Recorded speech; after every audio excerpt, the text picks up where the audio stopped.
আসসালামু আলাইকুম। কেমন আছেন সবাই? আশা করি সবাই ভালো আছেন। আমিও খুবই ভালো আছি। তো বেশ কিছুদিন যাবতীয় ওইভাবে ভিডিও করা হয় না। তো আজকে আমি সকাল সকাল বাড়ি থেকে ময়মনসিংহের উদ্দেশ্যে রওনা দিয়েছি।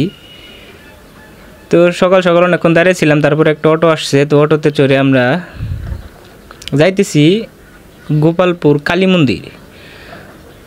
তো কালী মন্দির যাওয়ার উদ্দেশ্যে অটোতে উঠেছি।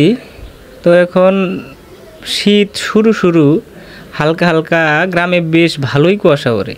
তো আমার আজকে বের হইতে একটু দেরি হয়ে গেছে, রৌদ্র উঠে গেছে। তো এই রোদের ভিতরে কুয়াশা কুয়াশা একটা ভাব, অন্যরকম একটা ফিলিংস। তো আমরা চলে আসলাম শিমলা বাজার। কয়েকটা যাত্রী নামাইলো অটোওয়ালা। তো কয়েকটা যাত্রী নামানোর জন্য কিছুক্ষণ দাঁড়াইলো। তো দাঁড়ানোর পরে আমরা আবার যাত্রা শুরু করলাম গোপালপুরের উদ্দেশ্যে। তো এটা হলো সেই ঐতিহ্যবাহী নগদা শিমলা বাজার। তো আমরা প্রায় সপ্তাহে আগে এই বাজারে হাট করতে আসি, এখনও মাঝে মাঝে আসি সময় থাকলে। আমাদের বাড়ির থেকে প্রায় 1 কিলো দূরে এই নগদা শিমলা বাজারটি। আবার বাজারটি ছাড়িয়ে আমরা কিছুক্ষণের জন্য আবার একটু খুব তাড়াহুড়া করেই চলে গেলাম গোপালপুরের উদ্দেশ্যে। আমার আজকে অনেক দেরি হয়ে গেছে, গরমও লাগতেছে। তবে সকাল সকাল গেলে গাড়ি রাস্তা অনেক ফাঁকা থাকে এবং জার্নি করতে খুব ভালো লাগে। তো আমি চলে গেলাম আস্তে আস্তে অটো দিয়ে। তো সকাল সকাল ঠান্ডা ঠান্ডা বাতাস, আমি চলে আসলাম। এটা হলো গোপালপুর কালী মন্দির। তো কালী মন্দিরের সামনে আমাদের অটো নামিয়ে দিয়েছে।